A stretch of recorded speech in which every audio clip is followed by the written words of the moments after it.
Raise your standard. Attract a better life. Welcome to this audiobook-style summary of Raise Your Standard. Attract a better life. This book is a guide to transformation, rooted in the simple but powerful idea that the quality of your life will always be determined by the standards you set for yourself.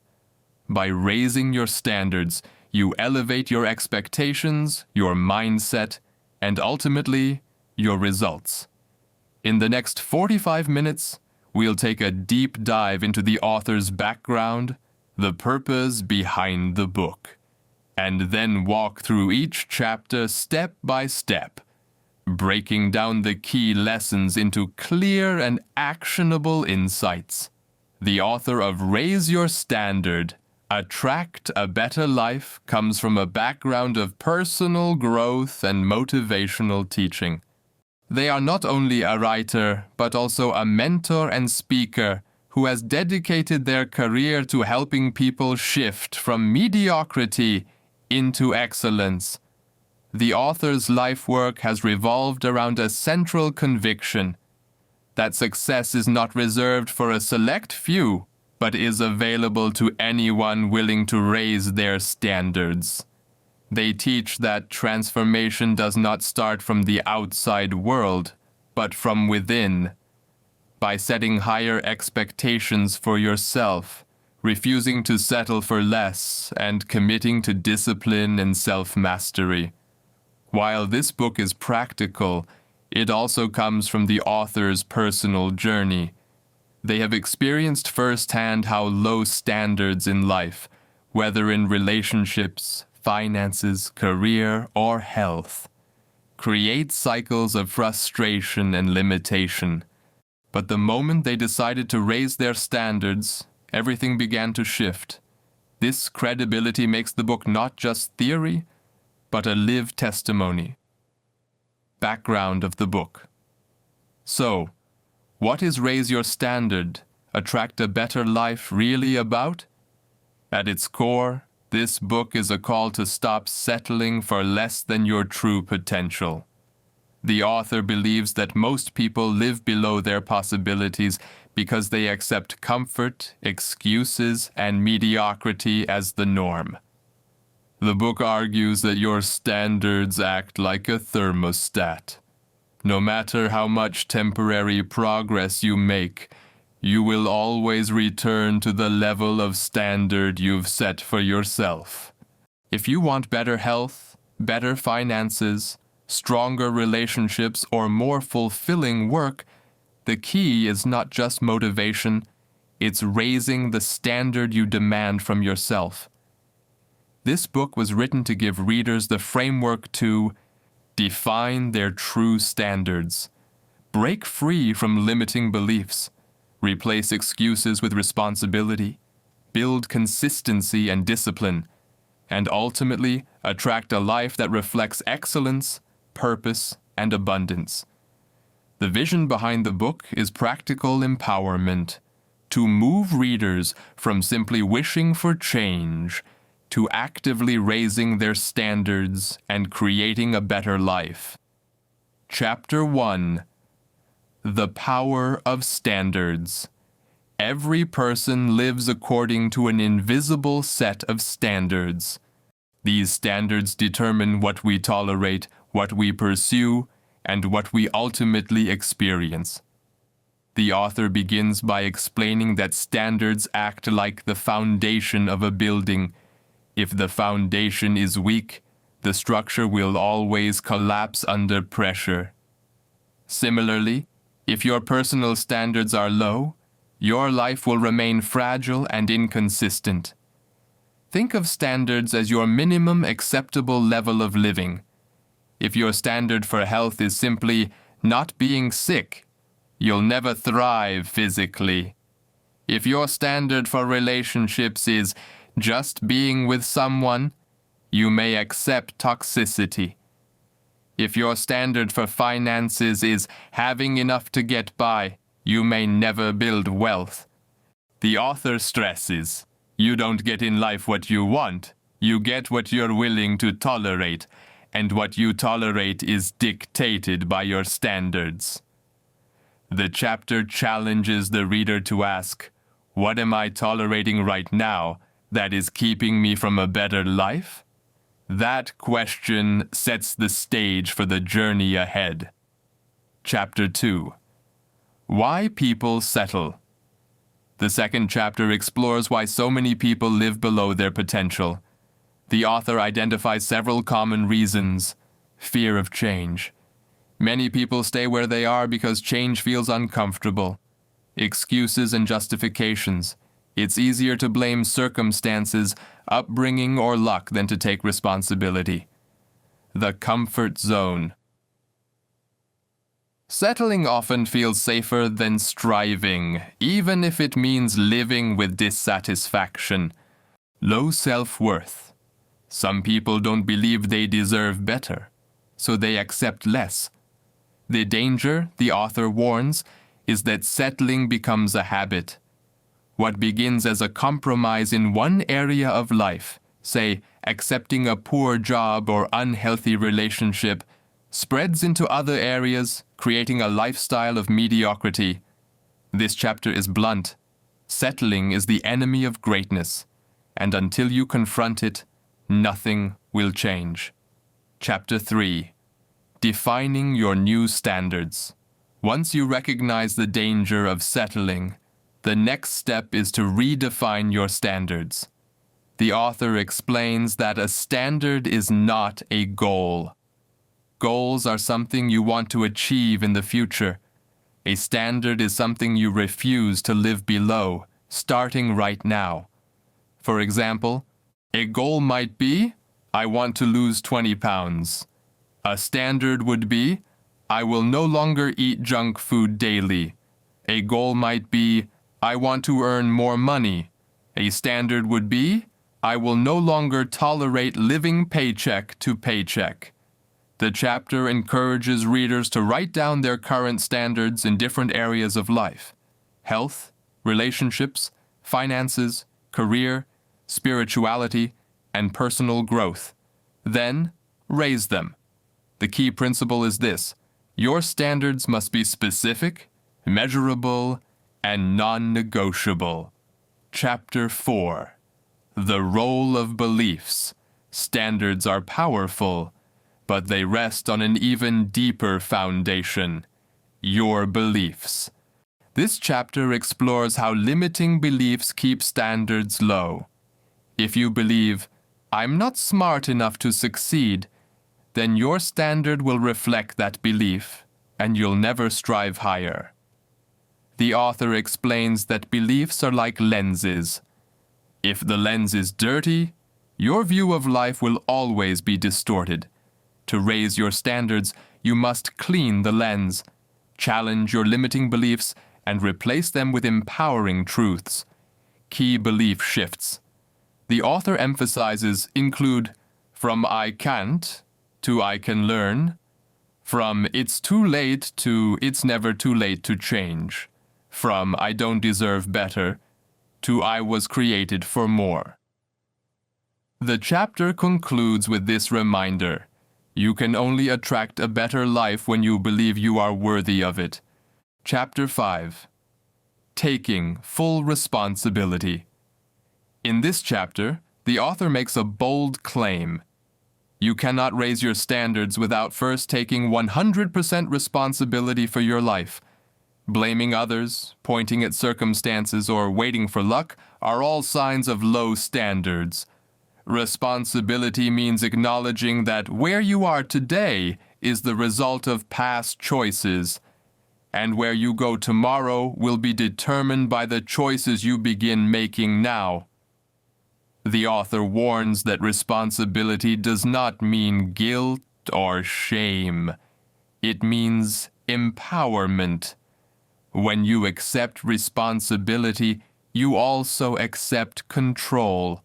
You can now raise your standards because you understand that the outcome is in your hands. The chapter drives home this truth. Your excuses may be valid, but they will never change your life. Responsibility is the turning point. Chapter 6. The Discipline of Consistency. Raising your standards is not a one-time decision. It's a daily practice. This chapter focuses on the role of discipline and consistency. The author notes that most people fail not because they set goals too high, but because they quit too soon. Low standards allow inconsistency to creep in, but high standards demand follow-through. Practical advice includes building routines that align with your standards, tracking small wins daily, refusing to negotiate with yourself when discipline gets hard. The author emphasizes that consistency creates momentum, and momentum creates transformation. Raising your standards means deciding that inconsistency is no longer an option. Chapter 7. The Influence of Environment. The author now shifts to an often overlooked factor: your environment. Standards don't exist in isolation. The people you spend time with, the places you frequent, and even the information you consume either reinforce your standards or weaken them. If you surround yourself with people who settle, complain, or make excuses, your standards will drop. But if you spend time with people who expect more of themselves, you will be challenged to rise higher. The author urges readers to perform an environment audit. Ask yourself, do the people in my life push me to be better or enable me to stay the same? Does my daily environment make success easier or harder? What influences do I need to remove to protect my new standards? The takeaway: you can't raise your standards and stay in the same environment. Something has to change. Chapter 8. Breaking Free from Comfort. This chapter is all about the danger of comfort zones. The author explains that comfort is deceptive. It feels safe, but it keeps you stuck. Growth always requires discomfort because it stretches your limits and demands more of you. The chapter compares comfort to a soft prison. The walls are invisible, but they keep you from exploring new horizons. To raise your standards, you must be willing to break out of that prison. Practical strategies include saying yes to challenges you would normally avoid, taking small, uncomfortable actions daily to expand your tolerance, reframing discomfort as proof that you are growing. The author concludes with a sobering thought: comfort leads to stagnation, but discomfort leads to transformation. Chapter 9. The Power of Habits. The author now turns to habits, the small, repeated actions that shape every part of life. The message is clear: your standards are expressed daily through your habits. If you want to know your true standards, don't look at what you say you want. Look at what you consistently do. For example, a person who says they value health but eats poorly daily has a low standard for health. Someone who claims they want wealth but spends recklessly has a low standard for finances. The author explains that habits are the bridge between your standards and your results. To raise your standards, you must upgrade your habits. Practical advice: identify habits that no longer serve your higher standards. Replace them with intentional routines aligned with your goals. Focus on consistency rather than intensity. Small habits done daily are more powerful than big actions done occasionally. The chapter concludes with this principle: change your habits, and your life must follow. Chapter 10. The Language of Standards. In this chapter, the author highlights how the words you use shape your standards. Language is not just communication, it's reinforcement. If you constantly say, "I'll try," "I can't," or "maybe someday," you're reinforcing a low standard. But if your language shifts to "I will," "I must," and "I no longer tolerate this," you reprogram your mind for higher expectations. The author encourages readers to upgrade their internal dialogue. Instead of saying, "I'm broke," say, "I'm learning how to manage and grow money." Instead of, "I'm always late," declare, "I respect my time and the time of others." Words create identity, and identity determines behavior. By raising the standard of your language, you automatically raise the standard of your life. Chapter 11. Standards in Relationships. Relationships are one of the most powerful areas where standards show up. The author explains that many people remain in draining or toxic relationships because their standard is simply, "I don't want to be alone." But this low standard leads to pain, abuse, and wasted years. Raising your standards in relationships means deciding, "I will no longer accept disrespect.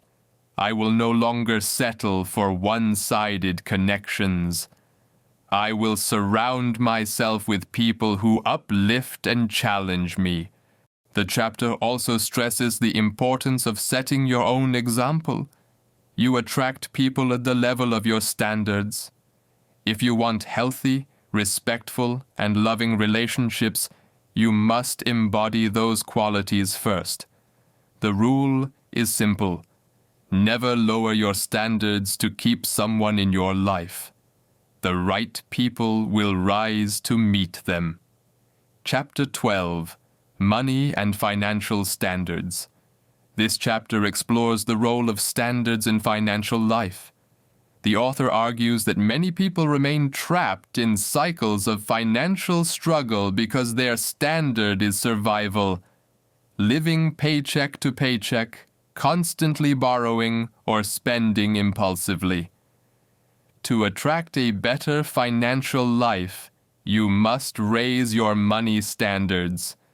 That could mean setting a standard of saving a percentage of every income, refusing to tolerate unnecessary debt, educating yourself on wealth building instead of leaving it to chance, demanding excellence in how you manage and multiply resources. The author is clear. Wealth is not about luck, it is about standards. When you decide you will no longer tolerate financial chaos, you begin to attract stability, growth, and eventually abundance. Chapter 13. Health and Energy Standards. The author shifts to the vital area of health. He explains that without energy, it is impossible to sustain success or enjoy life fully. For many, the standard for health is simply avoiding illness. But the author challenges this by asking, why not set a higher standard? One of vitality, strength, and energy. Raising your health standards might mean committing to daily movement or exercise, choosing nourishing foods instead of processed ones, prioritizing sleep and recovery, limiting habits that drain energy, such as excessive alcohol or screen time. The core principle is that health is the foundation for every other area of life. If you don't raise your standard here, your other achievements will eventually be limited. Chapter 14. Career and Work Standards. This chapter examines the standards we set in our careers or businesses. The author points out that many people remain stuck in jobs they dislike because their standard is simply having an income. While survival may be necessary in the short term, settling for work that drains you is a recipe for long-term dissatisfaction. To raise your standards in career means refusing to stay in environments that don't challenge or reward your growth, committing to excellence in your current role while preparing for greater opportunities, setting a standard for lifelong learning and skill development, pursuing work that aligns with your values, not just your paycheck. The author concludes, when you raise your career standards, opportunities begin to find you because excellence always attracts attention. Chapter 15. Emotional Standards. Emotions are often overlooked when discussing success, but the author insists they are central. He explains that your emotional standards dictate how you respond to life. Some people have a standard of constant stress, anger, or negativity. Others have a higher standard. They refuse to live in bitterness or self-pity. To raise emotional standards means refusing to let circumstances dictate your mood, practicing gratitude as a daily discipline, choosing forgiveness over resentment, setting boundaries to protect your emotional well-being. The author reminds us that emotional mastery is not about ignoring feelings. It's about refusing to settle for destructive states as your norm. Chapter 16. Spiritual Standards. In this chapter, the author addresses the spiritual dimension of life. Regardless of one's faith or belief system, the point is clear. A truly better life requires higher spiritual standards. This means setting aside time for reflection, prayer, meditation, or personal growth practices. It means living with integrity, aligning actions with values, and refusing to compromise your moral compass for temporary gains. The author emphasizes that spiritual standards create inner strength, clarity, and direction. Without them, external success often feels empty. Chapter 17. Standards in Time Management. The author begins this chapter with a bold statement. Show me how you use your time, and I'll show you your standards. Low standards allow wasted hours on distractions, procrastination, and activities with no return. High standards demand intentional living, valuing every hour as a non-renewable resource. Practical advice includes scheduling priorities, not just activities, eliminating time wasters that don't align with your vision, protecting focus by setting boundaries with people and technology, treating time as your most valuable currency. The author concludes, if you want a better life, you must raise the standard for how you spend your days. Chapter 18. Standards and Personal Growth. Here, the author explains that personal growth is the engine of transformation. Many people have a low standard for learning. They stop reading, stop studying, stop stretching once school is over. But higher standards require lifelong development. This means committing to reading, courses, and mentorship, seeking feedback instead of avoiding it, refusing to let pride or complacency stunt your growth. The key principle: your life can only expand to the level of your personal development. If you want more, you must become more. Chapter 19. Raising Standards in Service and Contribution. This chapter shifts the focus outward. The author stresses that true fulfillment comes not just from raising your own life, but from raising how you impact others. Low standards in service look like selfishness, indifference, or minimal effort. High standards demand generosity, excellence, and a commitment to leaving people better than you found them. Contribution, whether through career, community, or simple daily actions, creates meaning. It attracts opportunities, strengthens relationships, and leaves a legacy. The author encourages readers to ask, what is the standard of my contribution to the world around me? Chapter 20. Living the Life You Attract. the final chapter ties everything together. The author explains that once you raise your standards across every area, health, finances, relationships, career, emotions, time, and service, you inevitably attract a better life. Why? Because your standards shape your actions shape your habits, and your habits shape your destiny.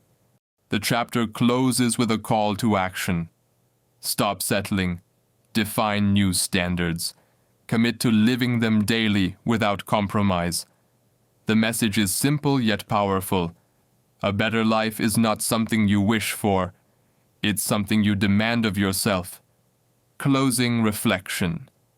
As this summary comes to an end, remember this. Raise your standard. Attract a Better Life is not just a book, it's a challenge. It challenges you to look at every area of your life and ask, am I settling or am I rising? It reminds you that the life you desire is already within reach, but it requires the courage to stop tolerating mediocrity. Your future is not defined by luck or chance, it's defined by your standards. Raise them, and a better life will follow.